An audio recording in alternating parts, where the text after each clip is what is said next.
At the funeral of my late husband, the air was thick with grief, whispers, and the quiet rustle of black fabric.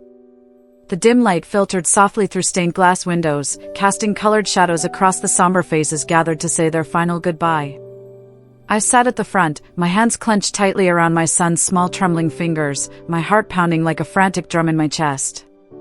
Then, out of nowhere, the silence shattered. A sharp voice rose above the muted sobs and whispered prayers, slicing through the stillness like a knife. She never meant anything to him, the woman standing at the back declared boldly, her words ringing clear and cruel. I was the one he truly loved. The room froze. Time seemed to stop. Every head turned to face her, this stranger in red, standing defiantly amid a sea of black. Her gaze swept across the room with a confidence so chilling, it sent a ripple of shock and disbelief through the crowd. I didn't move. I didn't speak. I just stared. She wasn't just any woman. She was the woman my husband had been having an affair with, the one I had never met, the one I'd only learned about too late, through whispered phone calls, secret receipts, and late-night lies. And now, here she was, at his funeral, standing tall, claiming victory in a cruel, twisted game I never signed up to play. Her voice echoed through the chapel again, louder this time. He never loved you. He loved me. I was his real family. The words hit me like a punch to the gut, sharp and unforgiving. I could feel every pair of eyes in the room flicker between us, some filled with pity, others with judgment, a few even with quiet admiration for her audacity. My son's small hand tightened around mine. I swallowed the lump rising in my throat. My mother's arm around my shoulder was firm and unyielding, a small anchor in the storm of emotions raging inside me. But beneath the shock, beneath the pain, something else stirred inside me, a quiet, burning fire. Because I knew something she didn't. Something no one did yet. This was far from over. The chapel seemed to shrink around me as her words hung in the air like a dark cloud, suffocating, thick with betrayal.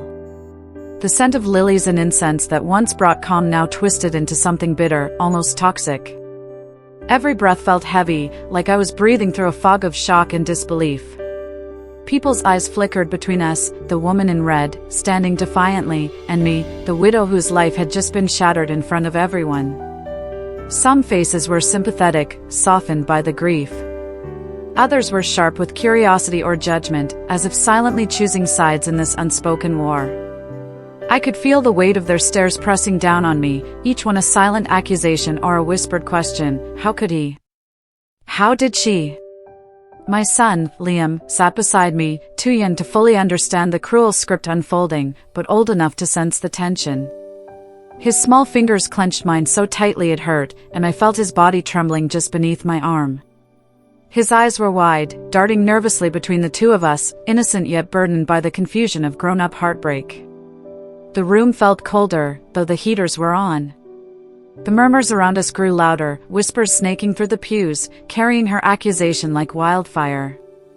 Some guests shifted uncomfortably, exchanging glances as if afraid to break the fragile silence but unable to resist the pull of gossip. My mother leaned in, her voice a harsh whisper against my ear. We should stop this, Emma. This isn't the time or place. But I shook my head ever so slightly. No, I thought. Let her speak. Let her reveal every poison-tipped word she had been waiting years to say.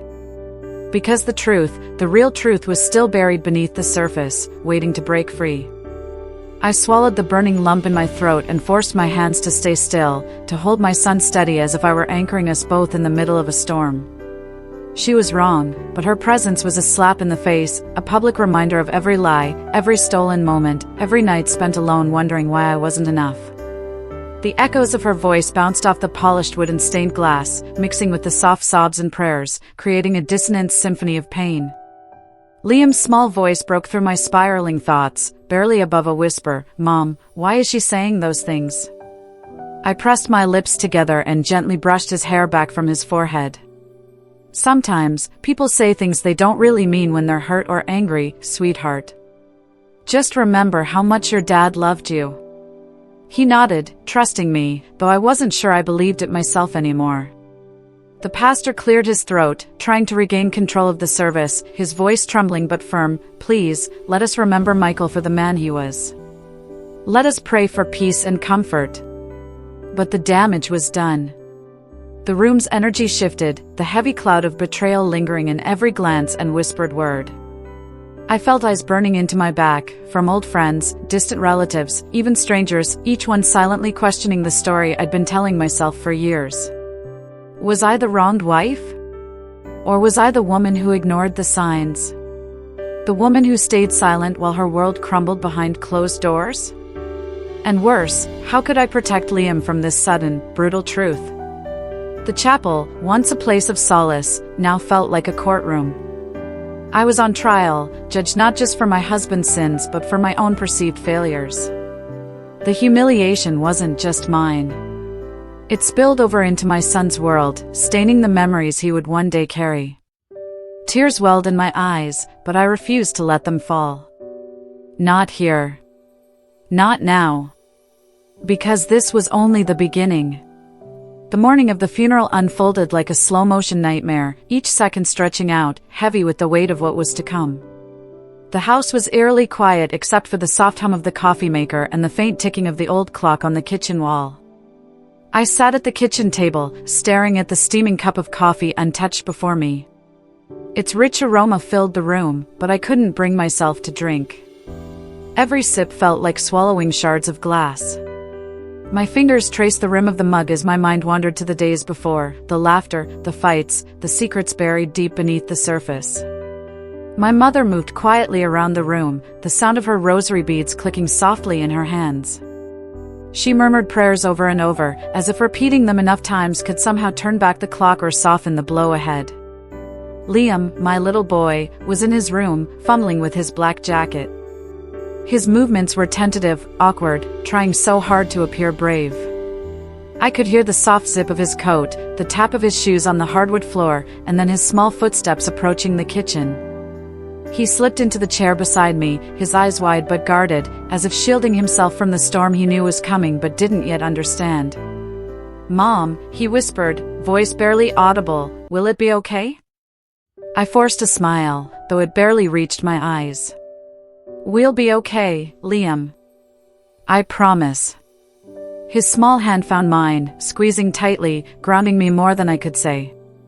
I looked in the mirror for a long moment, barely recognizing the woman staring back. Hair pinned tightly against my scalp, makeup carefully applied to hide the exhaustion and the tears I hadn't yet shed. Lips painted the same deep red I'd worn on my wedding day, a cruel reminder of a love that once was, now a distant memory. The dress I chose was black, simple, elegant, the kind of armor I needed to face the world. Michael had always hated it. Said it made me look too serious, too distant. Today, I wore it for myself. To remind myself that I was still here, still standing, even if my world had fallen apart. The drive to the chapel was silent but for Liam's soft breathing and the occasional sniffle. My mother sat beside me, her hand resting gently on my knee, a quiet reassurance that we were in this together. When we arrived, the chapel was packed, fuller than I had expected. Faces blurred past me, friends, family, acquaintances, some familiar, many strangers.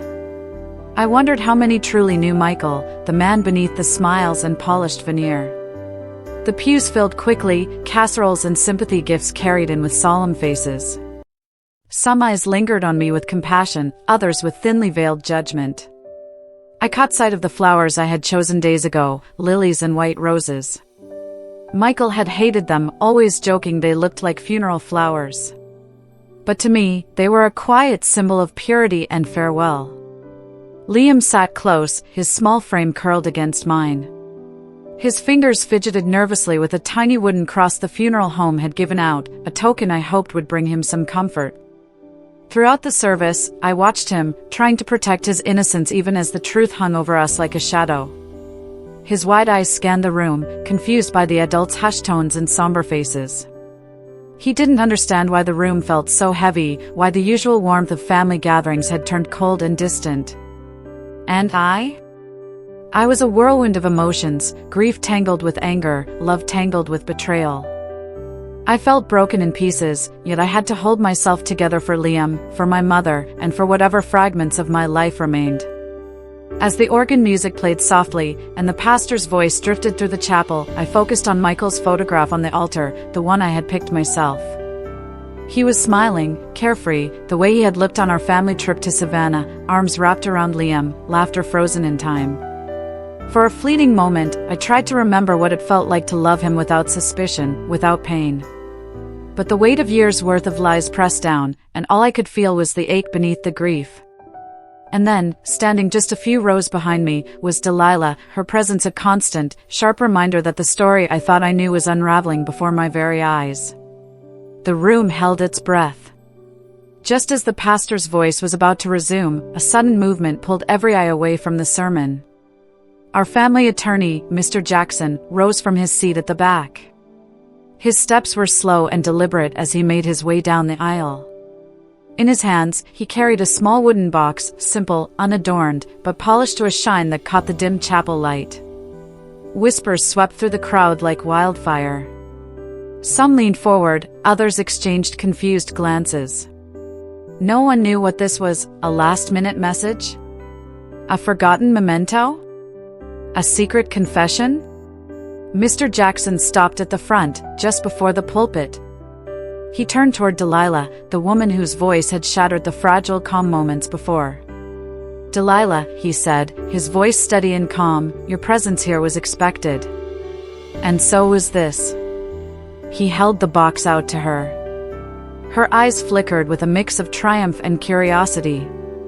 She reached out, her fingers brushing over the smooth wood, as if it were a prize she'd been waiting years to claim.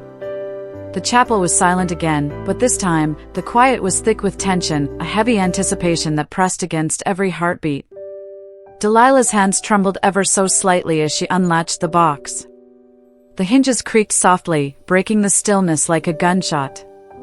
Inside, she found two things. A single photograph, candid, sunlit, capturing a moment that should have been private. And a folded piece of paper, yellowed and worn, the edges softened by time.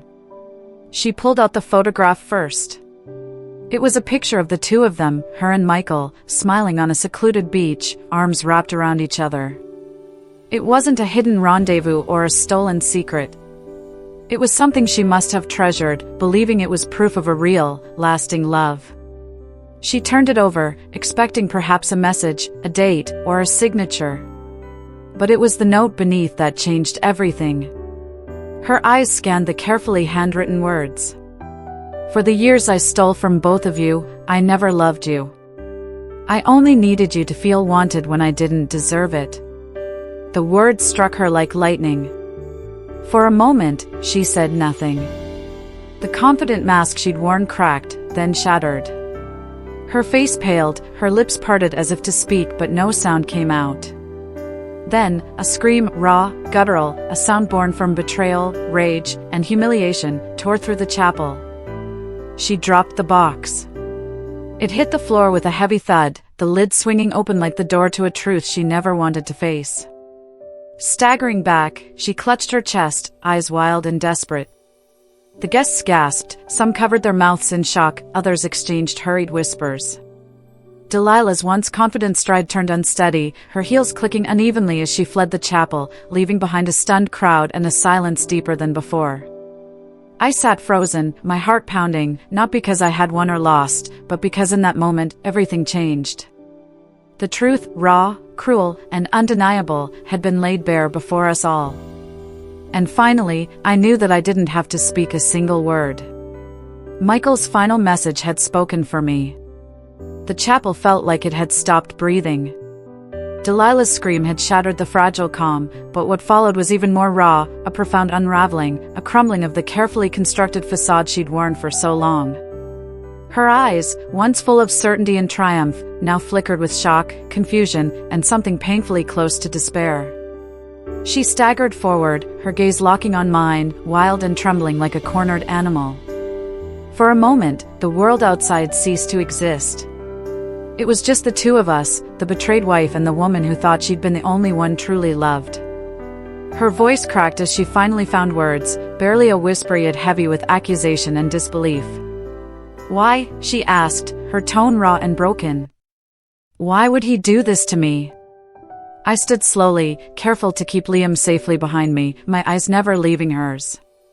Because the answer was simple. Because, I said clearly, my voice steady despite the storm inside, he did it to me first. The words hit her like a blow. Her shoulders sagged, the last thread of her defiance snapping. She blinked, as if the truth itself had slapped her. Then, without another word, she turned away. Her footsteps echoed loudly now, uneven, uncertain, fading as she pushed open the chapel doors and vanished into the sunlight. Behind her, a heavy silence settled again. No one moved. No one spoke. It was as if the chapel itself mourned the shattering of illusions, the brutal exposure of lies.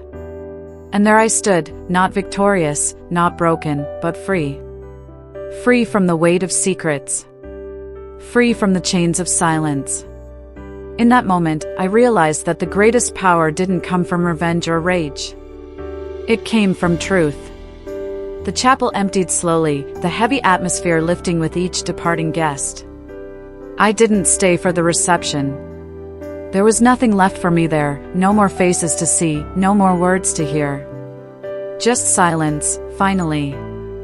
I took Liam's hand in mine, his small fingers still trembling but steadying with each step. Outside, the sunlight was warm, almost gentle, a stark contrast to the cold storm we'd just survived. "Mom," Liam whispered as we walked to the car, "who is that lady?" I paused, searching for the simplest truth I could give him without shattering his innocence. "She was someone your dad knew," I said softly. "Someone who thought she mattered more to him than she really did." He looked out the window, quiet for a moment. "Did she hurt you?" he asked, his voice small but filled with concern. I smiled gently, brushing a stray curl from his forehead. "No, honey. He hurt me. But I'm not going to carry that pain anymore. And neither should you." His eyes met mine, full of a wisdom no child should have to hold, and he nodded. In that moment, I understood something vital. This wasn't just about my healing, it was about giving Liam the strength to rise above the shadows of the past. That night, the house felt different. Not quieter, Michael had never really filled it with laughter in his final days, but lighter. Less suffocating. I stood in our bedroom, gazing at the bed we'd shared, the nightstand he never bothered to tidy, the drawer where I'd found the evidence that shattered our life. It wasn't a battlefield anymore, just a room, heavy with memories but no longer filled with pain. I opened the closet and pulled out the last suit Michael had worn, the one from our anniversary dinner. Running my fingers along the lapel, I remembered the man I had loved, the man before the lies. That version of him existed once, but loving someone isn't the same as knowing them. And I hadn't truly known Michael, not until it was too late. I folded the suit carefully and placed it in a box to donate. I didn't need it anymore. I didn't need any of it. The next morning, I made pancakes for Liam. We played music, and for the first time in weeks, he laughed. And I realized I wasn't mourning Michael anymore. I was mourning the version of myself that believed love had to be earned through silence, loyalty meant ignoring pain, and strength was measured by how much hurt you could endure without breaking. That version of me was gone. I wasn't angry at Delilah anymore. Maybe she loved him in her own way. Or maybe she loved being chosen, like I once did. But love built on lies isn't love at all. It's survival. And I was done surviving. I was ready to live. Sunlight poured through the kitchen window as I stood there, watching Liam chase our dog around the backyard, his laughter filling the air like a balm to my soul. For the first time in what felt like forever, the house wasn't just a place of memories, it was a home again. I took a deep breath, feeling the weight of the past finally lift from my shoulders. The pain, the betrayal, the heartbreak, they were still there, scars etched into my skin and spirit, but they no longer defined me. I had chosen freedom. Freedom from silence. Freedom from carrying burdens that weren't mine to bear. Freedom to be whole again. I looked out at my son, his face glowing with innocent joy, and I made a promise to him and to myself that our story wasn't over. It was only just beginning. The version of me that had stayed quiet, that had swallowed lies and held back tears, she was gone. Now, I was someone new. Stronger. Wiser. Unbreakable. I was ready to live my life on my own terms, to love freely, and to build a future filled with hope, not shadows. Because sometimes, the hardest endings give birth to the most beautiful beginnings. And this was mine. If this story moved you, made you feel something deep, or reminded you of your own battles with love and betrayal, share it with someone who needs to hear it. Let me know in the comments, what would you have done if you were in my place? Would you have stayed silent, or spoken your truth loud and clear? And if you want more real stories that cut deep about heartbreak, healing, and strength, make sure to subscribe and turn on notifications. Thank you for listening to my truth. I'll see you in the next story.